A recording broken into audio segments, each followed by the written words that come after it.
Olá, meus caros alunos e minhas caras alunas da turma 7 do curso de pós-graduação online em Direito e Processo do Trabalho do Legale. Bem-vindos à aula de número 61. A aula de número 61 é a segunda aula do módulo de recursos para a turma de vocês. Terminamos a aula passada, a aula 60, falando do prazo, né? O recurso precisa ser interposto no prazo fixado em lei. E a regra geral para o processo do trabalho é o prazo de 8 dias, né? Isso é muito significativo, porque a ideia é que o processo do trabalho fosse mais rápido que o processo comum. E como o recurso no processo comum é prazo de 15 dias, eles pensaram, vamos fazer metade, mas metade dá 7,5 e não dá para fazer prazo de 7,5. Então, se universalizou o prazo de 8 dias no processo do trabalho. As exceções, o embargo declaratório são 5 dias, tem regra específica, o recurso extraordinário, que é aplicável ao processo do trabalho, mas não é um recurso trabalhista, e os chamados recursos regimentais, aqueles recursos que são previstos no regimento de cada tribunal, né? E aí nós estamos falando da correição parcial e do agravo regimental. Aqui na segunda região, correição parcial 5 dias, agravo regimental 8 dias. Mas se você não é da segunda região, você tem que olhar no regimento interno aí do seu tribunal, né? Nós paramos aí e vamos agora continuar ainda falando de prazos. Vamos para o material aqui, né? As entidades relacionadas no decreto 779 de 69 têm o prazo em dobro para recorrer. Assim também tem o Ministério Público do Trabalho quando atua como interveniente, custos legis. Há uma certa controvérsia quando o MP atua como parte, mas a tendência da jurisprudência, neste caso, é considerar prazo simples e não em dobro, não é?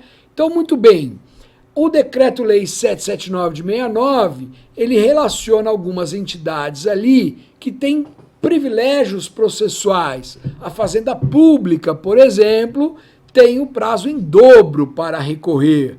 Então, se o particular tem um prazo de 8 dias para entrar com recurso ordinário, a Fazenda Pública tem o prazo de 16 dias. O Ministério Público, quando ele atua como fiscal da ordem jurídica, que é o custos legis, então ele está ali, por exemplo, defendendo os interesses de um menor. Esse menor tem o seu advogado, está representado pelo seu representante legal, por sua mãe, pelo seu pai, seja lá por quem for, mas o Ministério Público é interveniente obrigatório, porque tem interesse de menor. Se ele precisar recorrer da sentença, ele tem prazo de 16 dias. Agora, quando o Ministério Público é parte, vamos supor que ele entra com uma ação civil pública contra uma empresa. Aí ele não está atuando como interveniente, aí ele está atuando como parte. Há uma certa controvérsia se ele teria ou não o prazo em dobro, mas a doutrina e a jurisprudência têm se inclinado a considerar que, neste caso, o prazo é simples, é de 8 dias e não de 16, porque, como parte, ele tem que estar em igualdade de condições com a parte contrária. Ok? Foi isso que a gente disse até agora. Espera só um pouquinho que deu uma travadinha aqui. Bom, muito bem. Agora, ok, eu já sei quais são os prazos, agora eu preciso saber como eu conto, a partir de quando eu conto o prazo. Bom, a gente conta o prazo a partir da ciência, tenha sempre isso em mente para tudo na sua vida. Enquanto a pessoa não for cientificada, contra ela não corre prazo nenhum. Então o prazo tem que ser a partir da ciência. E aí é que nós temos no processo do trabalho uma multiplicidade de maneiras de dar ciência da sentença para a parte. Vamos examinar aqui, né? A intimação, ela pode acontecer em audiência, que é a famosérrima súmula 197 do TST. Se o juiz designa um dia para a sentença e diz que as partes serão intimadas nos termos da súmula 197, ele está dizendo que você deve comparecer à audiência para acompanhar o julgamento, porque será cientificado do julgamento naquele mesmo momento, começando o prazo no dia seguinte. E observe o seguinte, volta para mim um pouquinho, que a CLT concede ao juiz o prazo de 48 horas para juntar a sentença no processo, mas ainda assim o seu prazo já está correndo. Então, o juiz designou uma audiência de julgamento para segunda-feira, nos termos do 197. Se terça-feira for um dia útil, vamos supor que seja, o seu prazo para embargos declaratórios ou recurso ordinário começa na terça. Porque a súmula diz que você deveria ir à audiência acompanhar a publicação da sentença. Se você não foi, problema seu, você, advogado, que arque com a sua negligência. Aí você diz assim, mas eu não vou, Antero, porque depois eu peço para no dia seguinte, na terça, o estagiário ir lá no cartório pegar a sentença. Hoje nem precisa mais, porque é PJE, né? Então o julgamento vai ser na segunda, na terça-feira eu entro no processo e pego a sentença. Só que a CLT permite ao juiz que junte a sentença até 48 horas depois da audiência. Então, se ele marcou a audiência para julgamento segunda-feira às 17 horas, ele tem até quarta-feira, 17 horas, para juntar a sentença no processo. Então, se você não foi assistir à audiência de julgamento, você terá que esperar, eventualmente, essas 48 horas para ter acesso. Só que o seu prazo já está correndo. Então, você praticamente perdeu 2 dias. Perdeu a terça inteira e perdeu uma boa parte da quarta-feira. Vamos supor que esse juiz junte a sentença no processo às 16h50 da quarta-feira. Você perdeu esse 1 dia e meio, ou até um pouco mais que 1 dia e meio, e não há o que fazer.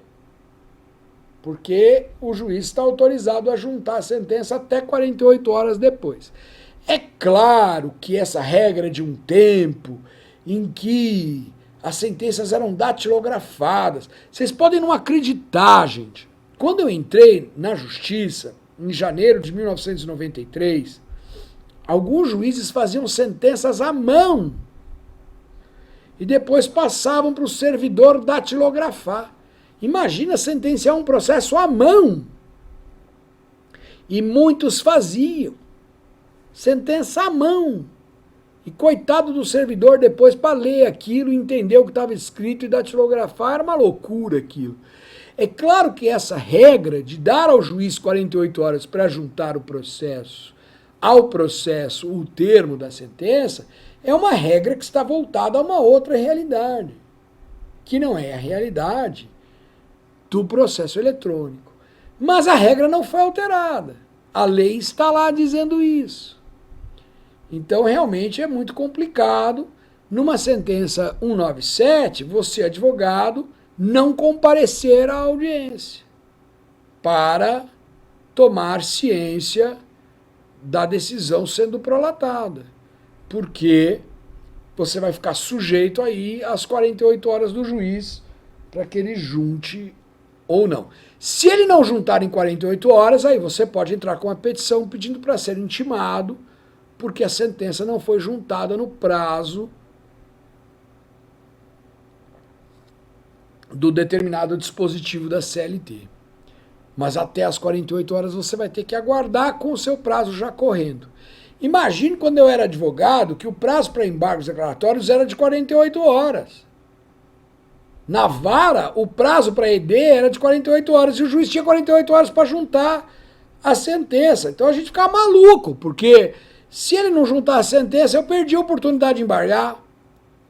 Então o juiz marcava a audiência, a publicação 97, eu já lá na audiência de instrução, estava encerrando ali, eu dizia, excelência, olha, a reclamada, eu era advogado de reclamada, eu dizia, a reclamada comunica que virá a audiência para ouvir a decisão. Porque aí eu ouvia, anotava e aí podia entrar com embargo, se fosse o caso. Porque o juiz tinha 48 horas para juntar a ata no processo e eu tinha as mesmas 48 horas para entrar com embargos. Imagina que loucura se eu ficasse esperando ele juntar a ata e ainda mandar um estagiário ir lá tirar uma xerox ou uma cópia. Não daria certo, ok? Então tenha essa atenção. Vamos lá.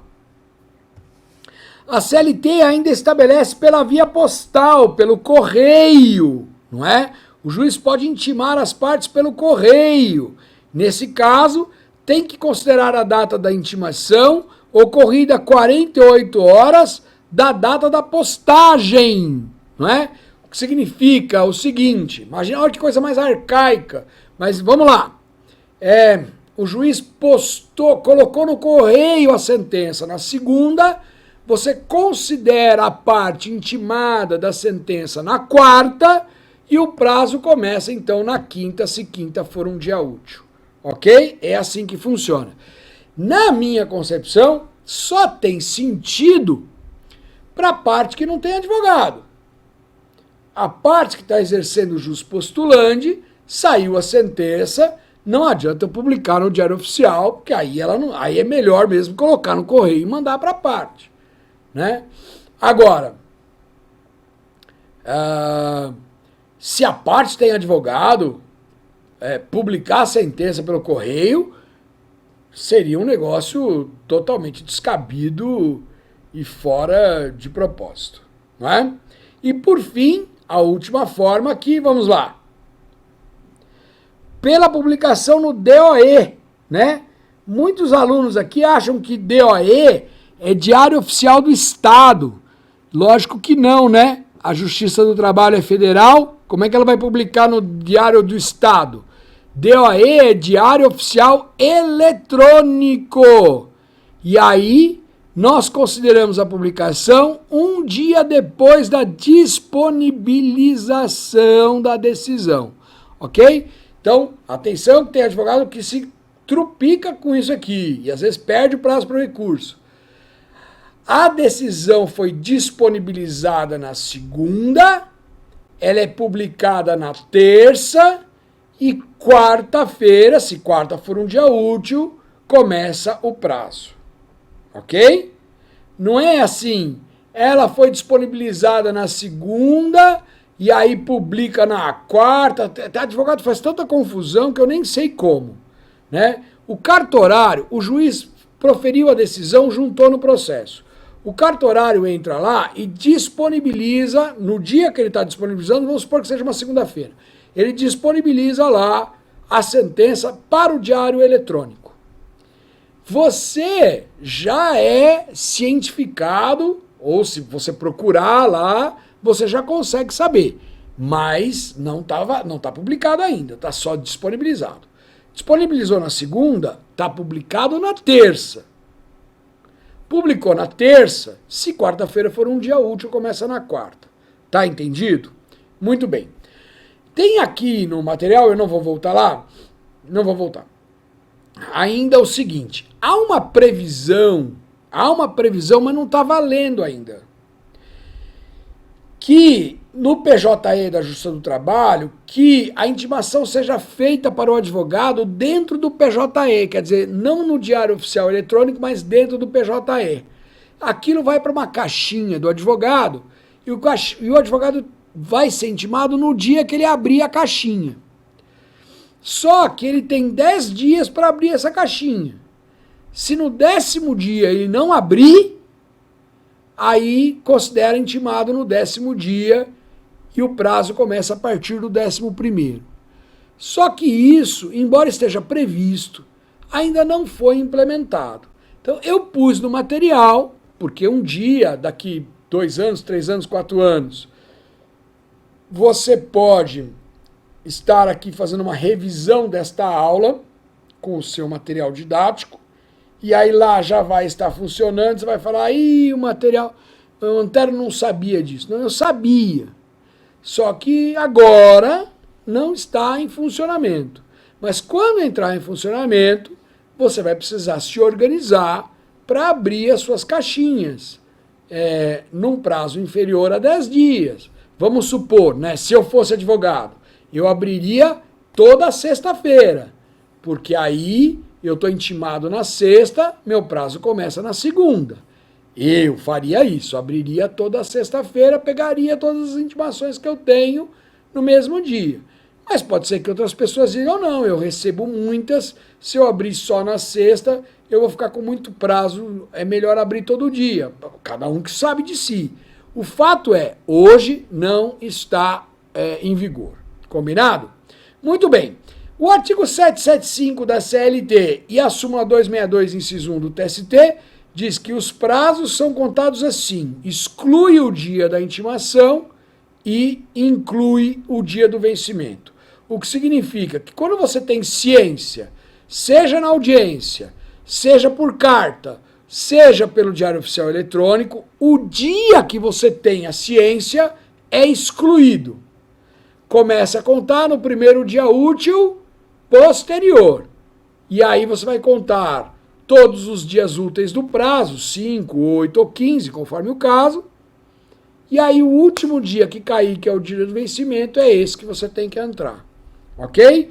Eu não preciso lembrar aos senhores que, embora as unidades do Poder Judiciário tenham um horário de funcionamento pré-definido, aqui na segunda região das 11 às 19 horas, mas eu sei que em outras regiões os horários são diferentes, não é igual no Brasil inteiro.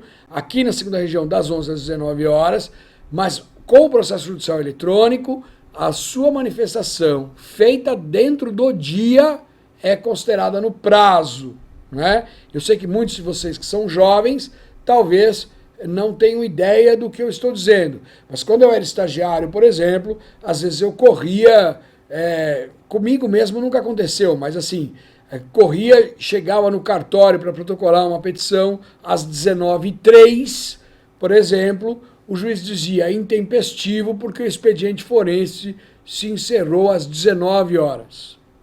E aí você entrava com a petição no dia, mas fora do horário, e a petição era considerada intempestiva. Inclusive, lá na Justiça Comum, né, eu vi acontecer, lá na Vara Cível, o juiz dá decisão igual a essa. Entrou com a petição às 19h10. Às vezes o cartorário dizia, não, tá bom, eu recebo, se o senhor quer protocolar, eu recebo. O advogado protocolava, 19h10, o juiz dizia, ok, só que está protocolado, só que é intempestivo, porque o expediente se encerra às 19 horas e a petição foi protocolada às 19h10. Hoje, com o processo eletrônico, não tem isso. Se você entrar com a petição às 23 horas do dia, do prazo, ela será considerada tempestiva. Agora, tenha atenção, porque se os sistemas estiverem disponíveis, você consegue pegar uma certidão e aí o prazo prorroga para o dia seguinte.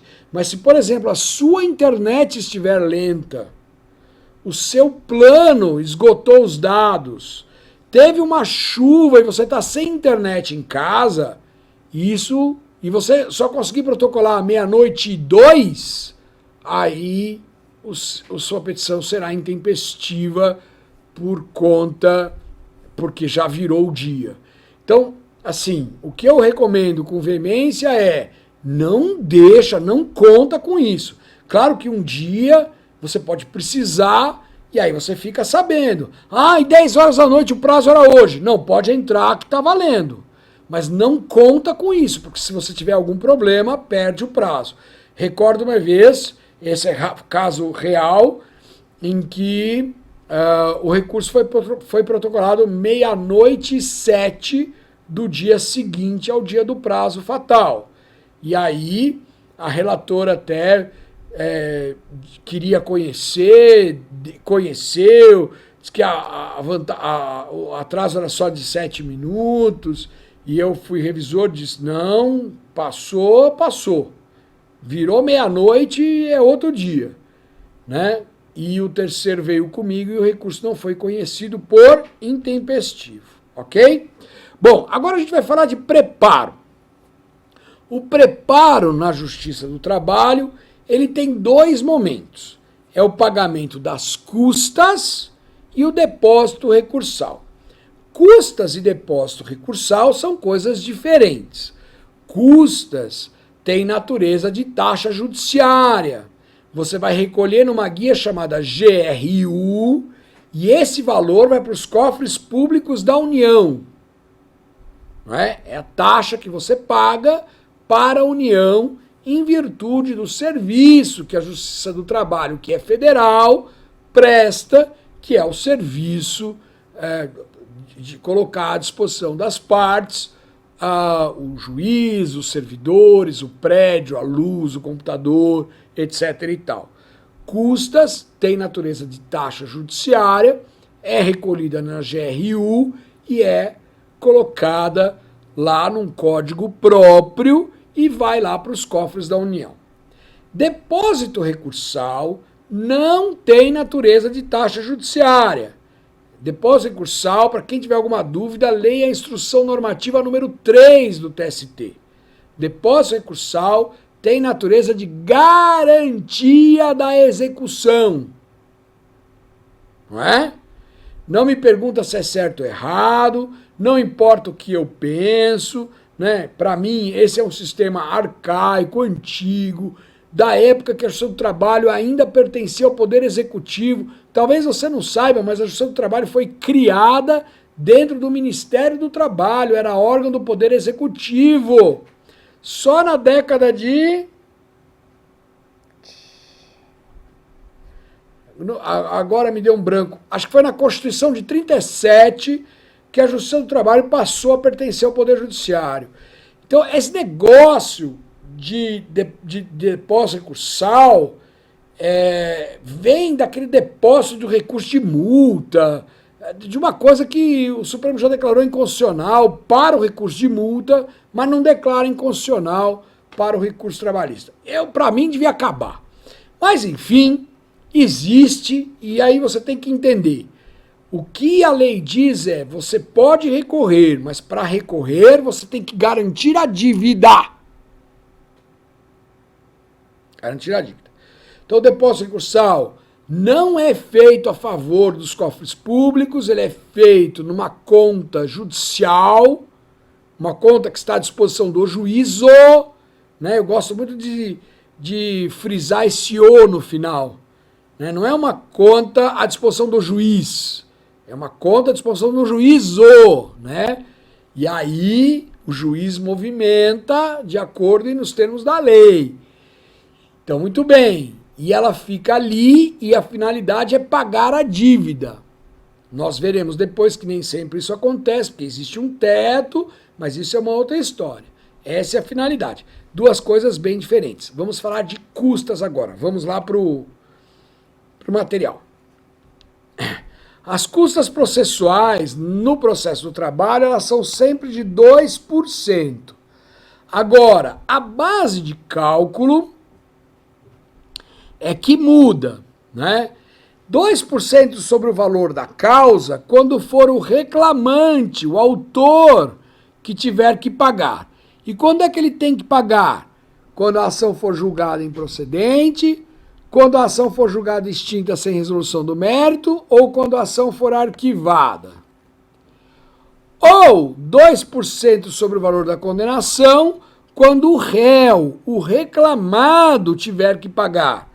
E o reclamado tem que pagar nas ações julgadas procedentes ou procedentes em parte. Eu quero só lembrar que nós tivemos uma aula sobre justiça gratuita. Eu não vou voltar nesse tema, nós falamos muito. E é claro que se o reclamante é beneficiário da justiça gratuita, ele não recolhe custas. Não é? Salvo na hipótese do arquivamento, que essa matéria está lá sujeita a uma ADI 5766. E para mim é inconstitucional. Mas, enfim, aqui nós estamos falando de quem não é beneficiário da justiça gratuita. Então, seja o autor, que no processo de trabalho é chamado de reclamante, seja o réu, que no processo de trabalho é chamado de reclamado, Se for beneficiário da doação gratuita, não paga custas. Nós estamos falando daquele que não é beneficiário da doação gratuita. Aí, na hora de recorrer, ele tem que recolher 2%. Se for o reclamante, sobre o valor da causa. Se for o reclamado, sobre o valor que o juiz arbitrou para a condenação. Esses 2% ele recolherá na guia GRU e esse dinheiro irá para os cofres públicos da União. Ok? Tudo bem? Agora nós vamos no depósito recursal. A CLT diz que o depósito recursal é o valor da condenação, mas limitado a um número X de salários regionais. Esses salários regionais foram extintos e caíram aí no esquecimento. Então, o TST, o Tribunal Superior do Trabalho, todo ano publica um ato atualizando estes valores.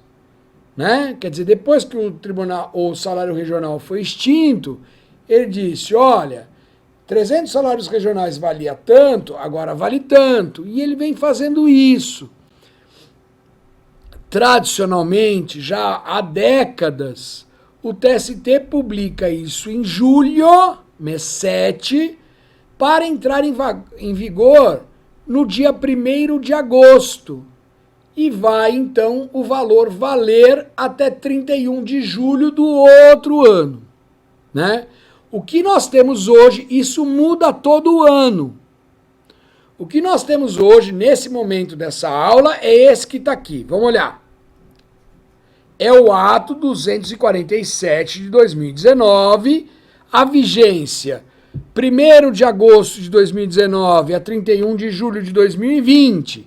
E ele diz assim, para o recurso ordinário, 9.828,51, para o recurso de revista, o recurso de embargos e o recurso extraordinário, 19.567,02, e para entrar com recurso em ação rescisória, também 19.657,02. Observem que este valor é sempre 2 vezes este valor. Então, para o recurso ordinário tem um valor e para os demais o valor dobra. Muito bem. Acontece que as pessoas fazem muita confusão com isso, porque este valor é de teto e não de piso, né? Então vamos lá. Eu vou pedir aqui para vocês uma licença poética. Essa aula não é de matemática, então a gente não fica fazendo conta de centavinhos. Vamos supor, anota aí, que o valor fosse recurso ordinário 9.900. Recurso de revista 19.800. Ok? Só para facilitar a minha vida, senão eu vou ter que ficar fazendo continha aqui na ponta do lápis com centavos. E, de novo, a aula não é de matemática, o que você precisa é entender o raciocínio jurídico. Então, muito bem. Se uma sentença condenar a empresa a pagar R$5.000, de quanto será o depósito recursal? Aí você tem que perguntar assim, o valor da condenação alcança o teto do recurso ordinário ou não? Neste caso, não, porque o teto do recurso ordinário é 9.900.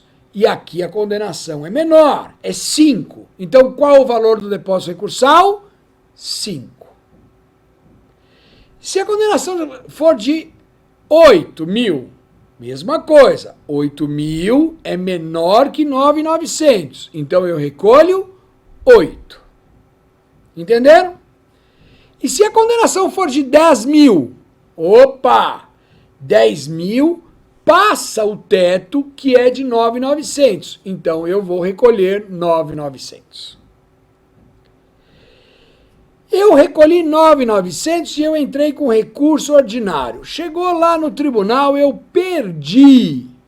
E agora eu quero entrar com recurso de revista. A condenação é de 10 e eu recolhi 9.900. Quanto falta para eu chegar na condenação? R$100.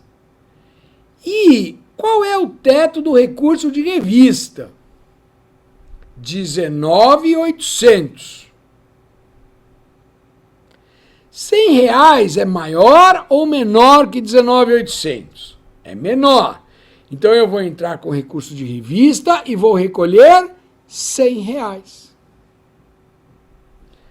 Somando os dois depósitos, 9.900 mais 100, eu alcancei 10, que é o valor da condenação, o que significa que eu não vou fazer mais nenhum outro depósito recursal neste processo, ainda que eu entre com vários outros recursos.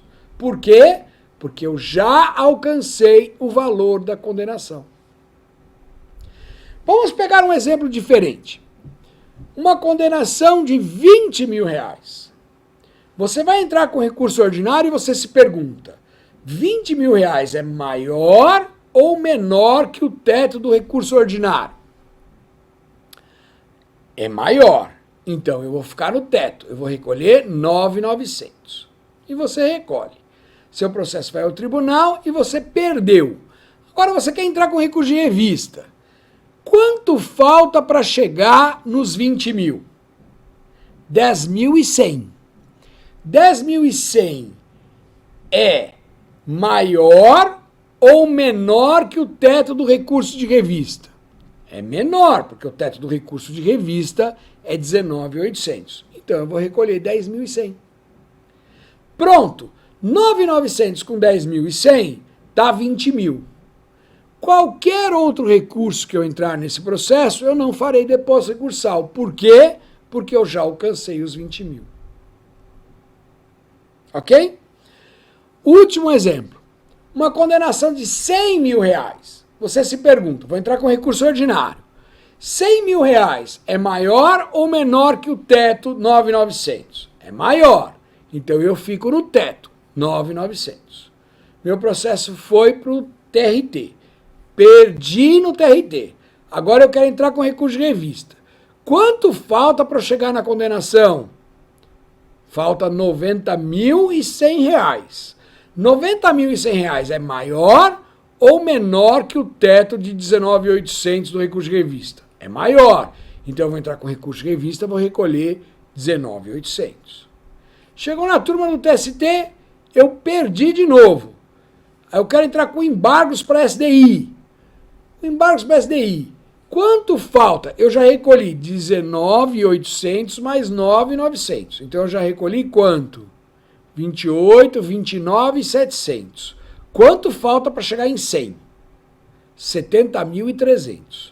70.300 é maior ou menor que o teto dos embargos, que é 19.800? É maior. Então eu vou entrar com embargos e recolher o teto, 19.800. E assim por diante. A regra é, eu vou até a condenação ou ao teto do recurso, o que chegar primeiro. Se eu chegar primeiro na condenação, paro. Se eu chegar primeiro no teto, paro. Compreenderam? Porque estes valores são de teto e não de piso. Ok? Vamos lá. Então, uma vez atingido o valor da condenação, nenhum outro depósito será exigido. Na fase executiva, o juízo já está garantido pela penhora. Em princípio, não se exige depósito recursal. A súmula 128, item 3 do TST, entretanto, diz que se houver elevação do valor do débito, exige-se a complementação da garantia do juízo. Ou seja, o depósito recursal tem que ser feito até o limite da condenação, não é? Vamos voltar aqui para explicar isso. Vamos supor que lá na liquidação de sentença o reclamante apresentou um cálculo de R$100.000 e a reclamada contestou e disse o valor correto é R$70.000. E lá naquele momento o juiz entendeu que a reclamada estava certa e homologou o cálculo de R$70.000. Ok, homologado o cálculo, o juiz fez lá o bacenjude e pegou 70 mil reais da empresa a título de penhora. Uma vez ciente da penhora, o reclamante entrou com a impugnação à sentença de liquidação e disse para o juiz: está errado, o cálculo da empresa está errado, o cálculo certo dá 100 mil. Aí o juiz dá vista para a parte contrária, processa a impugnação, e aí ele diz assim: puxa, tem razão. Julgo procedente a impugnação e majoro a condenação para 100 mil. E agora você, advogado da executada, quer entrar com agravo de petição. Você vai pensar assim: agravo de petição não precisa de depósito recursal, né? Nesse caso precisa. Por quê? Porque só tem 70 mil garantido no processo. E a dívida agora está em 100. Então você precisa fazer o depósito recursal. Ah, de qual que é? Vai no limite? 9.800 e tralalá? Na execução não tem teto. O depósito recursal é do que falta para garantir. No nosso exemplo, 30 mil. Então, para entrar com agravo de petição, tem que fazer o depósito recursal complementando a garantia do juízo. E, diferentemente do que acontece na hora de oferecer bem a penhora, o depósito recursal não pode ser bem. Tem que ser dinheiro ou seguro-fiança, que a gente já vai falar daqui a pouco. Tá bom? Então, fiquem atentos na execução à súmula 128, item 3. Ok? Bom, a mesma súmula 128 diz assim: havendo condenação solidária, e portanto não vale para subsidiária, o depósito de uma das recorrentes aproveita as demais, desde que não esteja postulando no recurso a sua exclusão da lide. Então veja bem, o juiz reconhece na sentença grupo econômico entre a empregadora A e a empresa B e condena as duas solidariamente a pagar 100 mil reais ao empregado X. A empresa B entra com recurso e faz o depósito recursal. O que a súmula 128 está dizendo é que a empresa A não precisa fazer, porque o depósito recursal da empresa B salva todos os recursos. Mas com uma exceção. A empresa B não pode estar pedindo ao tribunal a sua exclusão da lide, dizendo: eu não sou do grupo econômico, eu não tenho responsabilidade. Por quê? Porque se o tribunal der razão à empresa B e determinar a sua exclusão da lide, ele tem que devolver o depósito recursal para ela. E aí o que acontece? A empresa A recorreu e não teve depósito recursal no processo.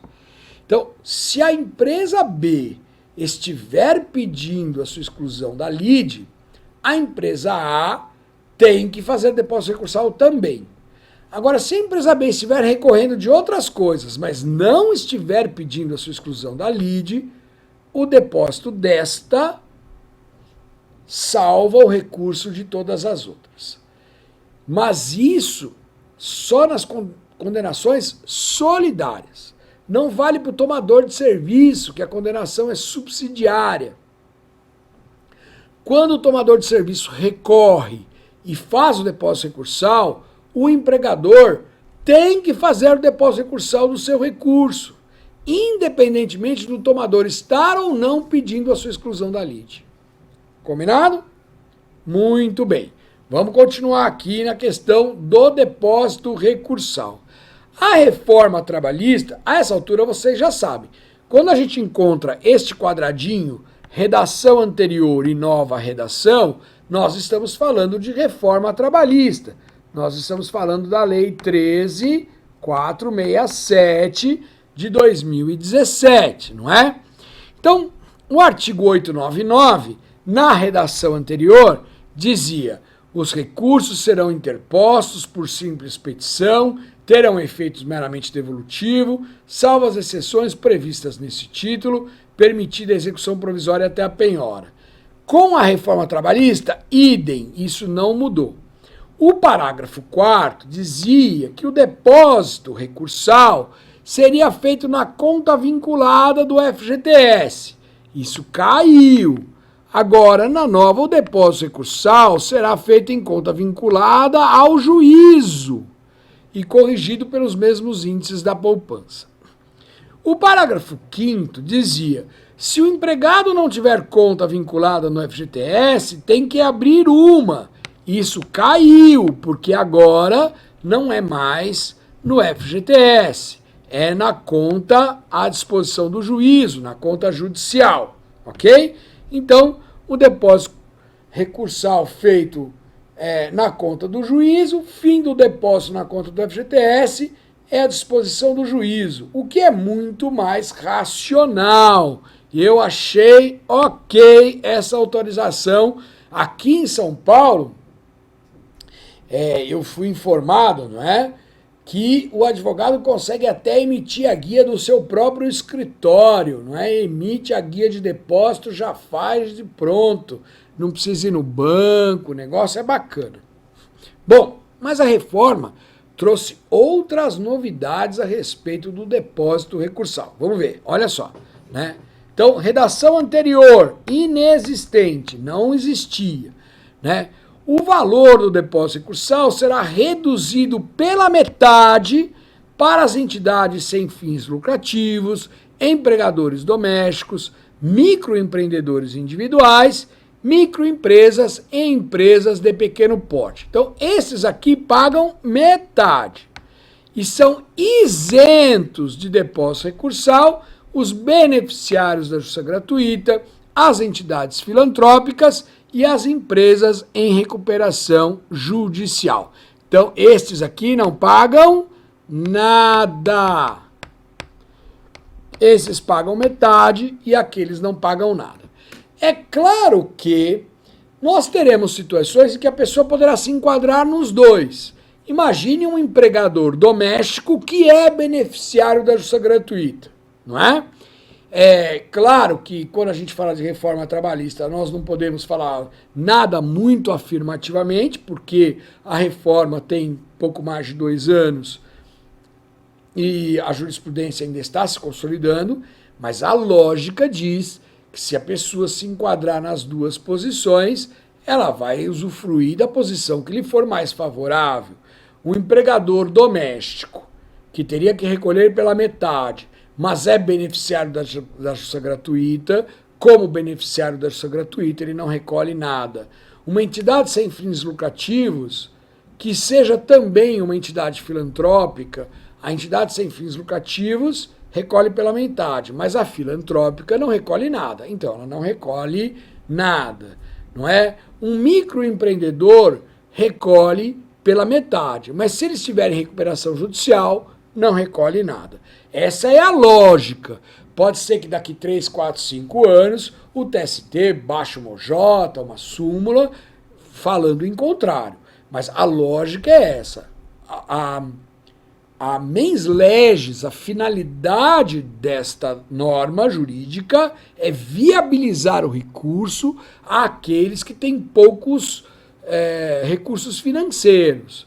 Então, é claro que dentro desta linha de pensamento, nós vamos aplicar a regra que melhor viabilizar o recurso ordinário, o agravo, seja lá o que for, não é? O recurso processual a quem não tem recurso financeiro. Então, se a pessoa se enquadra no parágrafo que diz metade e também no outro que diz nada, a lógica é que ele não recolha nada. Ok, pessoal? Muito bem. E aí o parágrafo 11 traz uma novidade interessante que precisa ter atenção. Vamos dar uma olhadinha aqui. Olha só. O parágrafo 11, ele diz assim: o depósito recursal poderá ser substituído por fiança bancária ou seguro garantia judicial, não é? Vejam, são dois institutos diferentes. Fiança é um instituto, não só bancária, qualquer um. O instituto da fiança é uma pessoa assume a responsabilidade pela dívida de outra pessoa. Quando fala fiança bancária, nós estamos falando de um banco que assume a responsabilidade pela dívida do empregador, aqui no caso concreto. Caso ele não pague, eu pago. Fiança bancária não tem muita dor de cabeça. Quem faz é um banco. Ou seguro garantia judicial. Bom, seguro quem faz não é banco, é seguradora. E o seguro é regido pela SUSEP, pela Superintendência de Seguros e Previdência. Então, um seguro, uma seguradora qualquer, pense aí a sua de preferência, eu não vou falar nomes para não ficar fazendo merchandising, não é o caso, porque eu não ganho nada com isso. Não é? Então, uma seguradora, para ela criar um seguro qualquer, um seguro de vida, um seguro residencial, um seguro do seu carro, ela precisa adequar os seus produtos às regras mínimas estabelecidas pela SUSEP. Não é diferente com o seguro garantia judicial. A SUSEP tem um regramento e a seguradora oferece na praça a empresa que não quer tirar os 9.800 e pouco do bolso, pagar um valor para a seguradora e a seguradora garante ao juiz que, se o dinheiro for necessário, ela, seguradora, depositará esse dinheiro em juízo. Então, é uma coisa diferente da fiança bancária. E a principal diferença é que não existe seguro por prazo indeterminado. Ao contrário da fiança bancária, que pode ser por prazo indeterminado. Então, todo seguro obrigatoriamente tem um prazo. E aí, no começo havia uma jurisprudência que entendia que não poderia receber o seguro, porque o seguro vencendo e o processo continuando, a seguradora ficaria desobrigada a depositar e, portanto, a garantia da execução se perderia. Em virtude disso, o Tribunal Superior do Trabalho, ele baixou um ato regulamentando esta matéria. Olha aqui, né? Vamos lá dar uma olhadinha.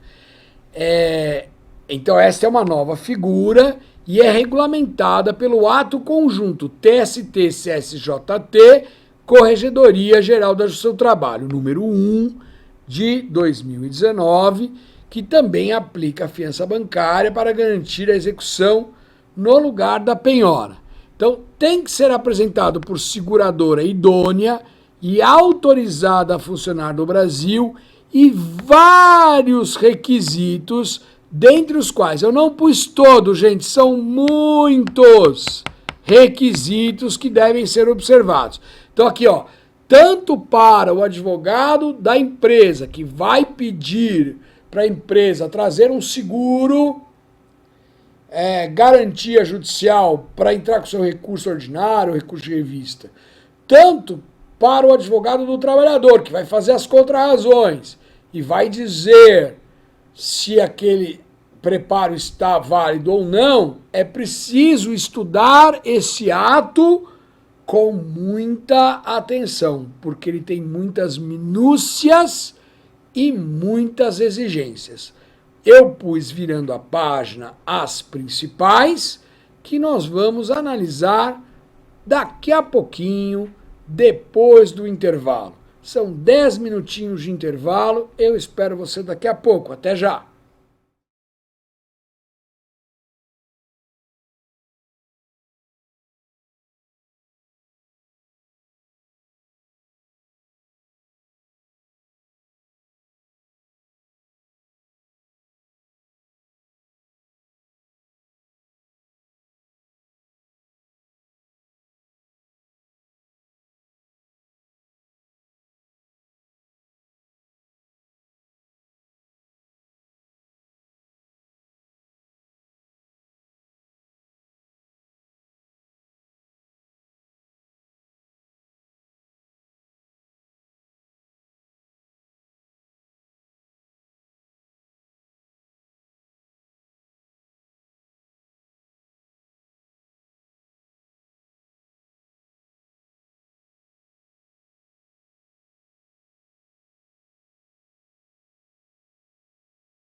Olá, meus caros alunos, minhas caras alunas, bem-vindos de volta do intervalo desta aula 61. Nós estávamos falando dos requisitos que o Ato Conjunto 1 de 2019 impõe para a validade de um seguro garantia judicial. São muitos e eu trouxe para vocês alguns, aqueles que eu considerei principais, mas existem outros, então é preciso estar atento. Vamos dar uma olhadinha aqui, né? O valor da condenação acrescido de 30%, observado o teto. Ficou um S a mais aqui, esse S não tem. Observado o teto, não é? A previsão de atualização do valor segurado pelos índices aplicáveis aos débitos trabalhistas, a manutenção da vigência do seguro, mesmo quando o tomador não houver pago o prêmio nas datas convencionadas, e a referência ao número do processo. Então, vou explicar um pouquinho cada um desses que eu considerei mais importantes, mas vou repetir, não são os únicos. Muito bem. O valor da condenação com mais 30%. Vamos imaginar uma condenação de 5 mil? 30% dá mais 1.500. Então, o seguro tem que ser de 6.500. Não é? Entenderam? 30% a mais o valor da condenação. Mas respeitado o teto. Então, vamos supor que o teto fosse 9.900, uma condenação de 10, não adianta você colocar 30%, vai para 13%. Mas o teto é 9.900, então o seguro é de 9.900. Ok? Então, o 30% só é levado em consideração quando você chega no valor da condenação. Quando você chega no valor do teto, é o valor do teto sem 30%. Combinado? Depois diz assim, e aí já vem um problemão. Previsão de atualização do valor segurado pelos índices aplicáveis aos débitos trabalhistas. Quais são os índices aplicáveis aos créditos trabalhistas para correção monetária? Não é? Porque a reforma trabalhista disse que voltou a ser a TR. Então, a lei lá da década de 90 diz TR, o TST disse isso é inconstitucional a partir de 2015, 25 de março de 2015, é IPCAE. Aí a reforma trabalhista de 2017 vem e diz pela TR. Aí a medida provisória 905 veio e disse não, é pelo IPCAE. Então assim, hoje esse tema não está pacificado. E eu, Antero, estou muito convencido de que a TR é inconstitucional e que tem que ser o IPCAE, mas não está pacificado. Então, esta é um requisito dúbio. Se eu fosse advogado da empresa, da reclamada, de quem tem que fazer o depósito recursal, eu então,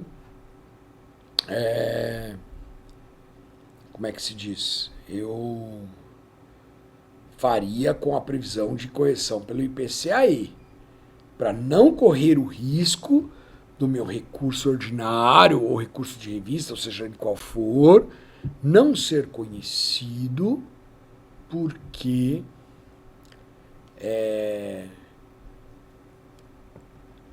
o índice da TR não é o índice aplicável para as correções dos débitos trabalhistas, ok? Então, minha dica, faz pelo IPCAE. Manutenção da vigência do seguro mesmo quando não paga o prêmio. Quem não está muito acostumado com essa linguagem securitária estranha um pouco. Prêmio não é o valor que você recebe quando acontece o sinistro. Prêmio é o valor que você paga para a seguradora. Então você segurou o seu automóvel em 50 mil reais para o caso de furto ou roubo. E para isso você vai pagar R$1.000 para a seguradora. O prêmio não são os 50 mil reais que a seguradora vai pagar para você caso o seu veículo seja furtado ou roubado. Prêmio são os R$1.000 que você paga à seguradora por fazer o seguro. Então, o que essa exigência diz é o seguinte: mesmo que a empresa não pague as mensalidades para a seguradora tem que manter a obrigação de segurar.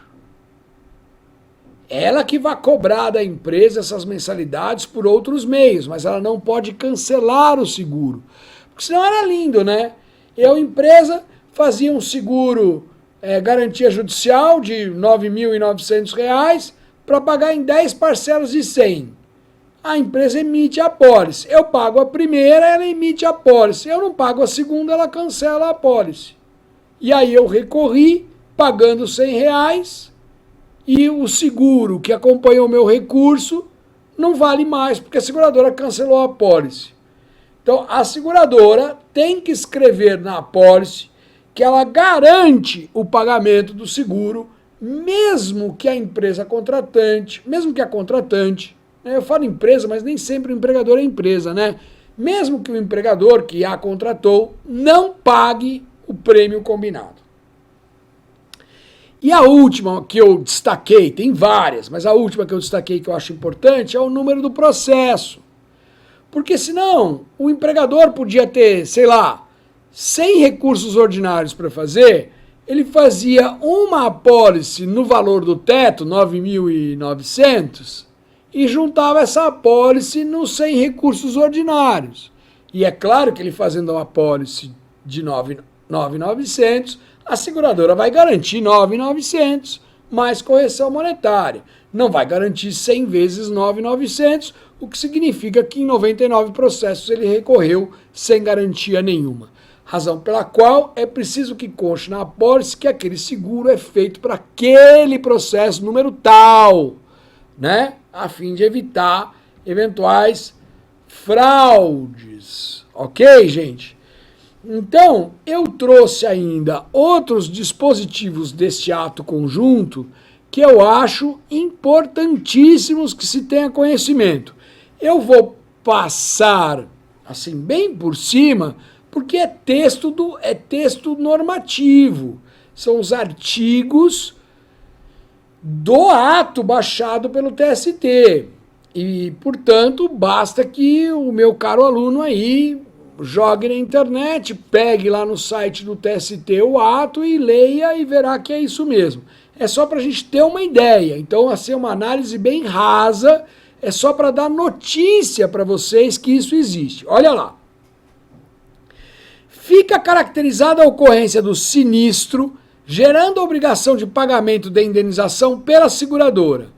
No seguro garantia em substituição ao depósito recursal, com o trânsito em julgado da decisão ou em razão de determinação judicial após o julgamento dos recursos garantidos.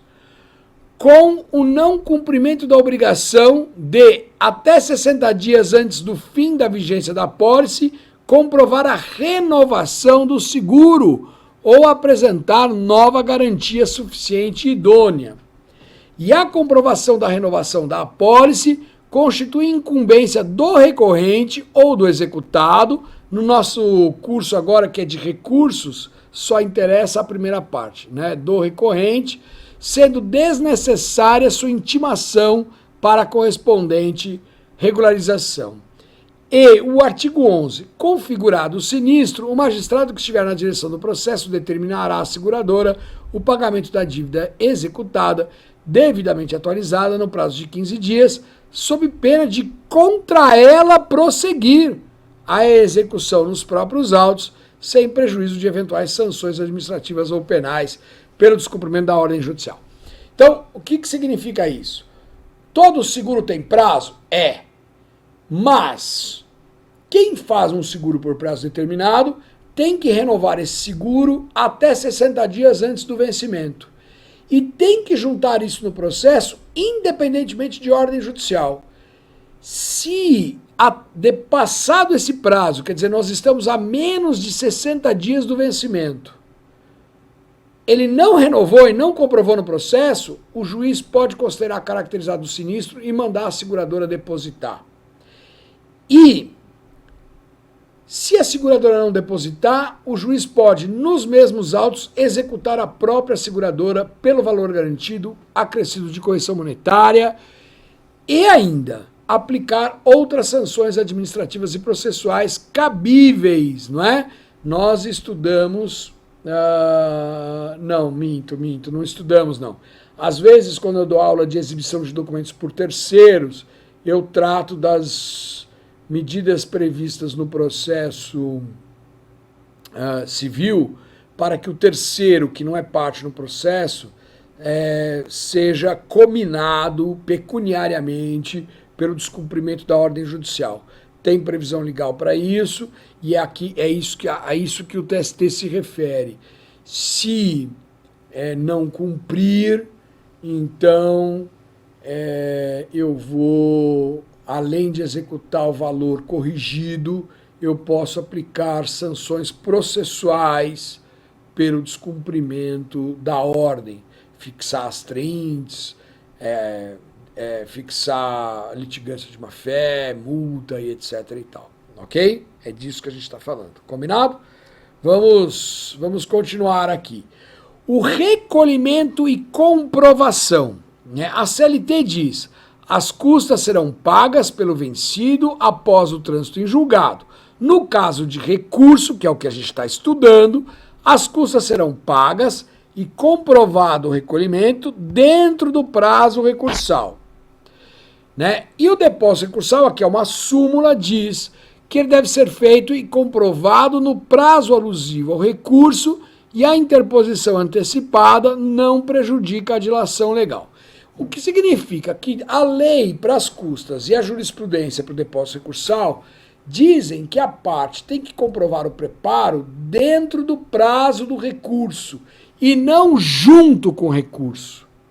Se você entrar com recurso no 5º dia, você tem até o 8º dia para comprovar o recolhimento das custas e do depósito recursal.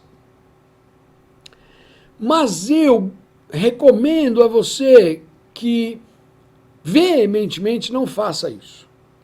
E não faça isso por 2 razões. Se você tiver o hábito de comprovar as custas e o depósito na interposição do recurso, você nunca esquece. Se você entra com recurso no 4º dia e marca para daqui 4 dias comprovar o depósito recursal e as custas, você pode esquecer. Passou o prazo, danou-se. E o segundo motivo é que o CPC, na sua versão atual, 2015, estabelece que o preparo deve ser comprovado junto com o recurso. Eu sei que você vai me dizer: Antero, mas se tem previsão expressa na CLT, eu não aplico o CPC. Você não sabe disso? Claro que eu sei. Mas acontece que o TST, e nós veremos daqui a pouco, ele estabelece que os parágrafos 2º e 7º desse artigo 1007 do CPC são aplicáveis ao processo do trabalho. E eu fico me imaginando se um juiz, um desembargador ou um ministro não pode pensar assim: ora, se o parágrafo 2º e o parágrafo 7º são aplicáveis, então o caput também é. De modo que a comprovação tem que ser junto com o recurso e não no prazo alusivo ao recurso. Então, como professor, eu tenho que dizer: o regramento do processo do trabalho não fala junto com o recurso, fala no prazo alusivo ao recurso. Então eu vou repetir: se você entrar com recurso no 5º dia, você tem até o 8º dia para comprovar custas e depósito recursal. O CPC não. Se você entrar no 5º dia, você tem que comprovar no 5º dia, porque é junto com o recurso. Ok? Mas também, como professor, eu recomendo a você veementemente que comprove sempre junto com o recurso, porque você não corre o risco do seu recurso não ser conhecido depois. Tá combinado? Bom, muito bem. Vamos ver esse 1007 do CPC que eu comentei agora há pouco. Vamos lá. No ato da interposição do recurso, o recorrente comprovará, quando exigido pela legislação pertinente, o respectivo preparo, inclusive porte de remessa e retorno, o que não existe no processo do trabalho, sob pena de deserção. O parágrafo 2º diz assim: a insuficiência no valor do preparo, inclusive porte de remessa e retorno, que não existe no processo do trabalho, implicará deserção se o recorrente, intimado na pessoa do seu advogado, não vier a supri-lo no prazo de 5 dias. O parágrafo 4º diz assim: o recorrente que não comprovar o depósito no ato da interposição, o recolhimento do preparo, inclusive porte de remessa e retorno, será intimado na pessoa do seu advogado para realizar o recolhimento em dobro. E o parágrafo 7º, o equívoco no preenchimento da guia de custas não implicará a aplicação da deserção, cabendo ao relator, na hipótese de dúvida, intimar o recorrente para sanar o vício no prazo de 5 dias. Bom, o TST diz que o parágrafo 2º e o parágrafo 7º são aplicáveis ao processo do trabalho, enquanto que o parágrafo 4º não é aplicável ao processo do trabalho. Então vamos lá. Você tem R$500 de custas para recolher e você faz uma guia de R$20 e recolhe, o juiz não pode dar deserção. Ele tem que intimá-lo para que no prazo de 5 dias você complemente os 480 faltantes. Ou seja, custas insuficientes. Mas, se você não fizer nada de depósito, que é a hipótese do parágrafo 4º, lá no cível o juiz o intimaria para fazer o pagamento das custas em dobro, R$1.000. E aqui não, é deserto e acabou, porque o parágrafo 4º não é aplicável.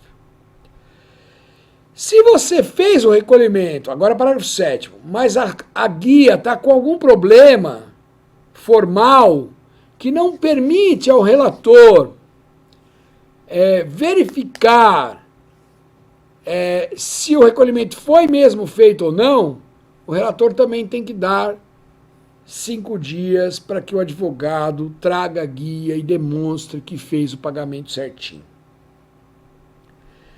Antero, você acha isso errado? Não, eu acho certo. A única coisa que eu acho errado é não aplicar o parágrafo 4º. Porque eu fico pensando assim, o devedor de má-fé, ele fala assim, eu vou recolher R$500 agora? Não, eu vou recolher 20. Deixa o juiz me intimar para eu recolher os outros 480. E aí ele ganha 20 dias, um mês, e vai recolher só a diferença, só os 480. Ele não vai ser punido. O parágrafo 4º que punia, que fala, se você não recolher, você vai recolher em dobro, esse não é aplicável. Eu não entendo. Mas enfim, é assim que o TST decidiu. E se tiver um defeito na guia, um defeito formal, tem que intimar para regularizar. Combinado, gente? Então, vamos lá. O parágrafo 2º, ele está aqui na OJ 140. Depósito recursal e custas. Recolhimento insuficiente. Em caso de recolhimento insuficiente das custas ou do depósito, somente haverá deserção do recurso se concedido o prazo de 5 dias previsto no parágrafo 2º do artigo 1007, o recorrente não complementar e comprovar o valor devido. Olha que bacana esse OJ 140. Eu tenho que fazer um depósito recursal de 9.900, né? Naquela licença poética que eu pedi para vocês de arredondar os valores. 9.900. Aí eu faço um depósito recursal de 900. Em vez de pôr os 9.000 agora, deixo. O juiz tem que verificar que o depósito está irregular e dar um despacho para que em 5 dias eu faça o complemento, sem nenhum acréscimo. E aí eu ganho aí 20 dias, 30 dias para recolher os outros 9 mil. Agora, se eu não fizesse depósito nenhum, eu teria que recolher 18.800, que é o dobro. Aí esse não aplica. Para mim tinha que aplicar também o parágrafo 4º. Mas vamos lá. Eu fiz um depósito e o número do código de barras está ilegível, eu não consigo saber se aquele depósito se refere àquele processo ou não. Eu não posso dar deserção. Esse é o parágrafo 7º. Eu tenho que mandar regularizar. Vamos ver aqui no texto. Então, a OJ 140 incorpora o artigo 1077, parágrafo 2º. A instrução normativa 39, lá no artigo 10, diz assim: aplica o seu processo do trabalho as normas tais, e os parágrafos 2º e 7º do artigo 1007. Mas nada diz a respeito do parágrafo 4º. A jurisprudência tem entendido que o parágrafo 4º é inaplicável. Então, ó, IN 39 aplica o parágrafo 2º, aplica o parágrafo 7º, mas não fala nada do parágrafo 4º. Então, a jurisprudência diz que o parágrafo 4º não se aplica. Ok, pessoal? Então, pode voltar para mim. Me parece que era o que a gente tinha para falar para vocês a respeito de preparo. Muito bem.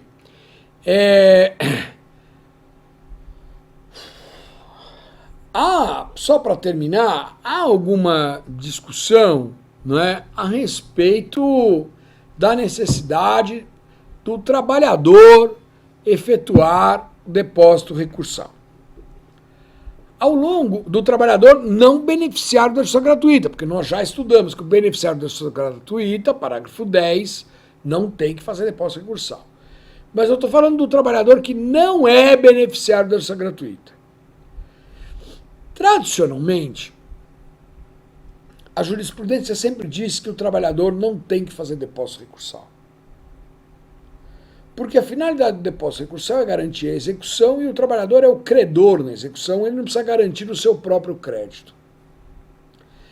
Mas, com o advento da reforma trabalhista, surgiu a possibilidade de uma sucumbência do empregado e ele ser condenado no pagamento de honorários advocatícios. Então, vamos imaginar um empregado que não é beneficiário da justiça gratuita, não é, tem uma ação julgada improcedente e o juiz o condena a pagar R$10.000 de honorários advocatícios ao advogado da ré. O empregado quer recorrer desta decisão. Tem que recolher as custas? Indubitavelmente tem. Ele não é beneficiário da justiça gratuita. Tem que fazer o depósito recursal? Essa matéria não está pacificada. Ao longo de décadas, a jurisprudência da Justiça do Trabalho disse que não, que o depósito recursal era incompatível com a figura do empregado. Mas, com esta mudança na visão do processo, né, e na situação de que agora o empregado pode efetivamente ser devedor e pode, portanto, sofrer uma execução, há vozes que já defendem que o empregado tem que fazer o depósito recursal. Antero, o que você diz? Eu digo o seguinte: se o seu cliente tem os R$10.000, faça o depósito recursal. Não corra o risco do seu recurso não ser conhecido pela ausência do depósito recursal. Agora, se ele não tem os R$10.000, então no recurso você renova o pedido de justiça gratuita e traz jurisprudência dizendo que, de qualquer maneira, o empregado não faz depósito recursal no seu trabalho. É a minha sugestão, até que esta situação fique melhor definida na jurisprudência. Ok? Vamos para o material aqui e seguir ao próximo pressuposto. Vamos lá. Formalidade, né? Embora o artigo 899 da CLT diga que o recurso é interposto por simples petição, não acredite nisso. O recurso é uma peça processual formal. Deve conter uma petição de interposição dirigida ao juízo ACO e as razões de recurso direcionadas ao juízo ad quem. As razões devem apresentar os fundamentos de inconformismo, atacando a decisão recorrida nos seus fundamentos, lançando razões processuais em preliminares, depois as razões de mérito, e uma coisa que muitos advogados esquecem, que é fazer o pedido recursal. O pedido recursal. Então, veja bem. Vamos de novo falar do recurso ordinário, mas isso serve para qualquer recurso. A única exceção é embargos declaratórios, porque você faz o recurso para o próprio juiz, né? Embargos declaratórios lá na vara. Mas vamos pegar o recurso ordinário. Você faz uma petição dirigida ao juiz da vara, dizendo para ele: senhor juiz, eu estou recorrendo da decisão. O meu recurso é tempestivo, porque a ciência foi em tal dia, o prazo termina em tal data. O recurso está preparado, estou juntando custas e depósito recursal, não é? Etc, etc, etc. E aí, junto com essa petição, você vai apresentar a peça que são as razões recursais.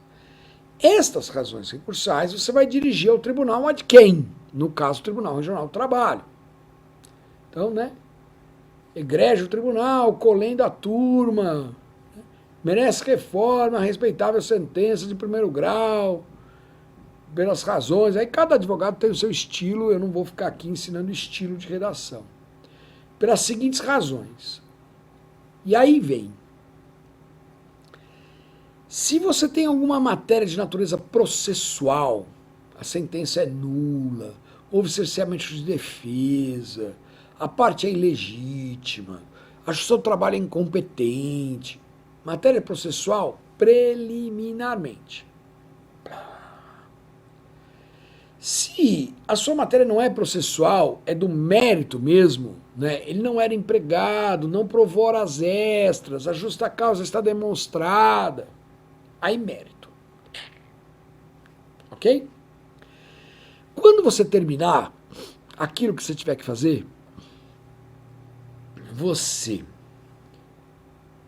vai fazer o pedido. Por todo exposto, requer o recorrente que o provimento do recurso, porque recurso não é procedente nem improcedente. Recurso tem provimento concedido ou provimento negado. Então você vai requerer o provimento do recurso para, se você tem matéria de natureza processual, anular a sentença ou extinguir o processo sem resolução do mérito. Se o seu argumento é de natureza material, é para reformar a sentença a fim de que. E aí você diz o para quê? Absolver das verbas rescisórias, absolver das horas extras, reconhecer a prescrição, e aí por aí vai. Antes, se eu tiver os dois, então você tem que fazer um pedido sucessivo. O provimento do recurso para anular a sentença a fim de permitir a oitiva da testemunha. Ou, sucessivamente, se assim não entender, reformar a sentença para afastar a condenação em horas extras, por exemplo. Ok? mas é importante fazer o pedido. Lembrem-se que o recurso ele tem a aptidão de devolver o processo ao tribunal. E os limites desta devolução está dentro dos limites do que você falou e pediu. Muitas vezes, eu passo por essa situação. O empregado tem justiça gratuita. O juiz condena o empregado, dá a justiça gratuita, mas condena o empregado a pagar honorários advocatícios, R$1.000. O advogado recorre e ele diz assim, esse artigo é inconstitucional, eu não tenho que pagar nada. O que ele pede? Para que eu seja absolvido da condenação de honorários advocatícios. Como eu, Antero, não acho que o artigo seja inconstitucional, eu digo, o artigo não é inconstitucional. O beneficiário da justiça gratuita pode e deve ser condenado no pagamento de honorários. O que ele não pode é ser executado. Essa dívida tem que ficar em condição suspensiva de exigibilidade. Mas como o recorrente não me pediu isso, não pediu para que fique em condição suspensiva de exigibilidade, nego o provimento ao recurso. Porque o que ele pediu é para ser absolvido do pagamento da dívida. E absolver eu não posso, no meu entendimento, porque o beneficiário da justiça gratuita pode ser condenado. O que ele não pode é ser executado. Então, não há problema que você peça absolvição. Mas o que o recurso deveria ter? Sucessivamente, se assim não entender, que fique em condição suspensiva, fica condenado, mas fica em condição suspensiva de exigibilidade. Aí eu dizia, rejeito o pedido principal, mas acolho o pedido sucessivo.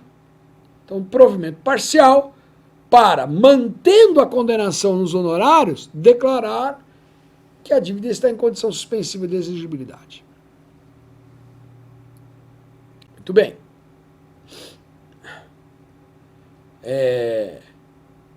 Como o recurso foi feito da maneira errada, eu tenho que negar provimento, porque o pedido foi mal feito.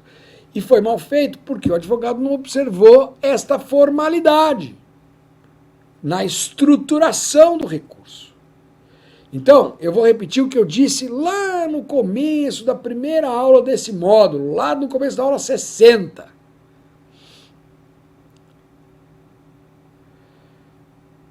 A fase recursal que nós vamos estudar aqui, que vocês vão estudar comigo, ela não é tão extremamente formal como será com o recurso de revista com o professor Rogério. Mas ela é mais formal do que o processo foi até aqui, lá na vara inicial, contestação, testemunhas, razões finais. Lá também existe uma formalidade, só que agora a gente está um degrau acima. Então é preciso atentar para a formalidade recursal. Ok? Muito bem, vamos lá. O próximo é a adequação, né? O recurso interposto deve ser adequado à hipótese examinada. Admite-se a fungibilidade recursal apenas se houver dúvida razoável e os demais pressupostos forem cumpridos. O que eu quero dizer com isso? Eu já falei do princípio da fungibilidade na aula passada. Se você entra com uma apelação no processo do trabalho, no prazo de 15 dias, eu nem vou discutir se eu devo ou não receber a apelação como recurso ordinário, porque no processo do trabalho o prazo é de 8. Se você recolhe as custas na guia estadual, que eu nem sei mais como chama, na minha época chamava GARI, na guia de arrecadação de receita estadual, não sei como chama hoje. Mas se você recolher na guia estadual, esse dinheiro vai para os cofres do Estado. Eu não vou discutir se a apelação é ou não cabível no lugar do recurso ordinário, porque as custas não foram recolhidas. No processo de trabalho tem que ser na GRU, tem que ser para a União. Agora, se todos os recursos, se todos os pressupostos estiverem preenchidos, eu posso discutir se a apelação cabe ou não no lugar do recurso ordinário. E eu contei para vocês aí para trás, que eu fiquei vencido num processo em que isso não foi admitido porque não havia dúvida razoável. Qual a consequência disso? O que nós aprendemos com isso? Que o recurso tem que ser adequado à hipótese. Se existe um princípio da legalidade, o princípio da taxatividade, o princípio da unirrecorribilidade, só cabe um recurso e um único recurso a cada decisão, e esse recurso está previsto na lei, então o recurso tem que ser adequado. Alguns advogados, e às vezes eu tenho a sensação até que são advogados que atuam lá na área civil e não estão acostumados com o seu trabalho, eles entram com embargos de terceiro, e quando o juiz julga improcedente, e eles vão recorrer dessa sentença, eles entram com recurso ordinário. Só que no processo do trabalho, as decisões proferidas na execução, o recurso é agravo de petição. Então, essa é uma hipótese, por exemplo, que eu não conheço do recurso por inadequado. E, às vezes, ele deixa de defender o direito do cliente dele porque errou o recurso. Então, a adequação do recurso é muito importante, ok? Com isso, eu terminei os chamados pressupostos extrínsecos ou externos ao recurso. E agora a gente vai falar um pouquinho, ou começar a falar, porque a nossa aula já caminha para o final, dos pressupostos intrínsecos, os pressupostos internos. Vamos dar uma olhadinha aqui no material. Então, eu tenho legitimidade e interesse. Legitimidade é quem pode recorrer. Pode recorrer a pessoa que foi vencida, o terceiro, o Ministério Público, tá Ministério do Trabalho, mas é um erro aqui, eu peço perdão, porque aí é um erro feio. É o Ministério Público do Trabalho, eu vou escrever isso, senão eu não vou ficar bem. Ministério Público do Trabalho, quando atua como custos legis. Olha aqui uma coisa importante. O vencedor não pode recorrer, porque toda a matéria de defesa será devolvida ao tribunal se a parte contrária recorrer. Então, para recorrer tem que ter ou tem que sofrer lesão com a decisão. Vamos lá. O vencido, óbvio, não é? O reclamante pediu horas extras, a reclamada disse que era trabalhador externo. A sentença disse, não era trabalhador externo coisa nenhuma, tem que pagar hora extra. A reclamada perdeu, é claro que ela tem interesse de recorrer, não é? O terceiro, nós podemos falar aqui, na qualidade de terceiro, a gente pode falar do perito, né? O juiz, num processo de insalubridade, manda fazer um laudo pericial, e aí na sentença ele julga o processo e põe assim, honorários do perito a cargo da empresa que fixo em R$200. Aí o perito diz, não, mas R$200 não. R$200 é pouco. Eu quero majorar a minha verba honorária. Ele é terceiro, ele não é parte do processo, mas se ele está sofrendo uma lesão, ele pode recorrer. Agora a gente tem até um exemplo mais interessante, que é, com a reforma trabalhista, nós já estudamos isso na aula de ética, a possibilidade do juiz aplicar uma multa à testemunha, que altera intencionalmente a verdade dos fatos. E aí o juiz aplica a multa à testemunha, ela pode recorrer em nome próprio. Ó, eu não quero pagar essa multa não alterei a verdade de nada não. E ela entra com recurso. Aliás, quando a parte entra com recurso para tirar a multa da testemunha, eu, Antero, digo, deste tópico eu não conheço. porque a parte não tem legitimidade para defender em nome próprio direito de outrem, que é a testemunha, e não tem interesse porque não sofre lesão com a condenação. Entenderam ou não? O que a gente vê de vez em quando, e vocês podem estranhar, mas acontece, é às vezes a situação em que o vencedor entra com recurso, e isso ele não pode fazer. Olha uma situação relativamente comum. O reclamante entra com uma ação 3 anos depois do fim do contrato. A reclamada alega prescrição total do direito de ação. E se assim não fosse, no mérito ele não tem razão. Na sentença, o juiz diz assim, não tem prescrição coisa nenhuma, afasto. Aqui na segunda região a gente tinha um juiz, eu não sei se ele ainda está julgando assim, faz tempo que eu não recebo nenhuma sentença dele. Mas tinha um juiz aqui na segunda região que ele dizia assim, o crédito trabalhista tem natureza personalíssima. É direito pessoal e não se sujeita à prescrição. Então ele não aplicava nenhuma prescrição, nem quinquenal, nem bienal. Não, o crédito trabalhista não prescreve. E ele afastava a prescrição. Mas no mérito, ele disse, a reclamada tem razão no mérito, a ação é improcedente. Algumas empresas nessa situação entram com recurso ordinário para que o tribunal pronuncie a prescrição. E isso está errado. Porque a sentença improcedente não gera para a reclamada nenhuma lesão. E, portanto, ela não tem interesse em recorrer. Aí você pode me dizer assim, mas se o reclamante recorrer e o tribunal entender que no mérito ele tem razão, ela vai ter que pagar por algo de um contrato que está prescrito.